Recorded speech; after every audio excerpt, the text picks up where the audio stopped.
Menjelang perjanjian damai Gaza di Mesir, Hamas dikabarkan hanya akan menyampaikan posisi mereka melalui mediator Qatar dan Mesir tanpa kehadiran langsung di meja perundingan. Seorang pejabat Hamas menyampaikan bahwa kelompoknya tidak akan berpartisipasi dalam penandatanganan resmi perjanjian damai Gaza di Mesir. Pernyataan ini disampaikan setelah Presiden Amerika Serikat Donald Trump mengumumkan terjadinya kesepakatan damai awal antara pihak-pihak yang terlibat. Menurut anggota Biro Politik Hamas, Hossam Badran, pihaknya tidak akan terlibat dalam acara penandatanganan resmi di Mesir. Badran menjelaskan, selama proses perundingan gencatan senjata, Hamas lebih banyak bertindak melalui mediator Qatar dan Mesir. Dalam wawancara dengan agensi berita AFP, Badran mengungkapkan bahwa Hamas siap menghadapi setiap kemungkinan jika perjanjian damai gagal dan permusuhan dengan Israel kembali terjadi di Gaza. Ia menyampaikan harapan agar konflik tidak kembali terulang, namun menegaskan rakyat Palestina dan pasukan perlawanan akan menggunakan seluruh kemampuan mereka untuk menangkal setiap agresi yang mungkin terjadi.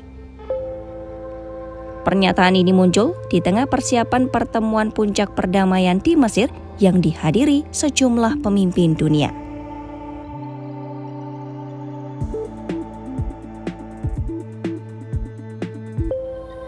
Sementara itu, sejumlah pemimpin dunia bersiap menuju Mesir untuk menghadiri konferensi perdamaian Gaza di kota Sharm el-Sheikh. Pertemuan tersebut akan dipimpin langsung oleh Presiden Amerika Serikat Donald Trump bersama Presiden Mesir Abdel Fattah el-Sisi. KTT ini disebut sebagai langkah pertama menuju perdamaian yang komprehensif di Timur Tengah. Presiden Perancis Emmanuel Macron, Perdana Menteri Italia Giorgia Meloni, dan Perdana Menteri Spanyol Pedro Sanchez dipastikan akan hadir dalam konferensi ini. Selain itu, Sekretaris Jenderal PBB Antonio Guterres dan Perdana Menteri Inggris Keir Starmer juga tercatat dalam daftar peserta yang diundang. Sejumlah pemimpin dunia menilai konferensi di Mesir sebagai peluang bersejarah untuk mengakhiri kekerasan di Timur Tengah. Pemerintah Inggris menyebut KTT ini sebagai titik balik bersejarah bagi pembangunan kembali Gaza.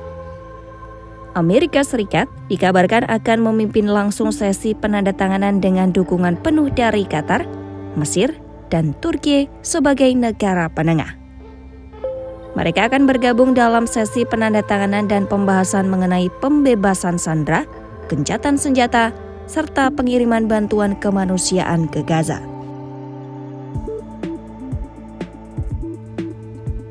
Media lokal melaporkan bahwa Israel tidak akan mengirimkan perwakilan resmi dalam konferensi di Mesir. Pemerintah Tel Aviv dikabarkan masih fokus pada proses pembebasan sandera di Gaza sesuai kesepakatan yang baru disahkan. Meski begitu, kantor Perdana Menteri Israel diketahui menyatakan dukungan terhadap upaya diplomatik yang dipimpin Mesir dan Amerika Serikat dalam proses perdamaian. Mesir mengambil peran sentral dalam upaya penyelesaian konflik di Gaza.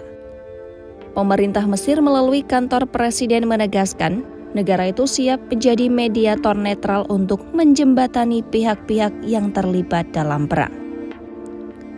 Menjelang hari penandatanganan, Mesir melakukan persiapan dalam skala besar. Petugas di sejumlah kota melakukan pembersihan dan penataan kawasan di sekitar tempat acara. Pasukan keamanan diterjunkan untuk menjaga lokasi, sementara jaringan media internasional mulai memasang peralatan untuk siaran langsung konferensi perdamaian dunia ini. Di wilayah Gaza, sejumlah warga mulai kembali ke tempat tinggal mereka, meskipun yang tersisa hanya puing-puing bangunan. Banyak dari mereka memilih untuk tinggal di reruntuhan rumah sebagai bentuk harapan dan tekad untuk memulai hidup baru. Kondisi tersebut menjadi simbol keteguhan masyarakat Gaza di tengah harapan akan terciptanya perdamaian yang nyata.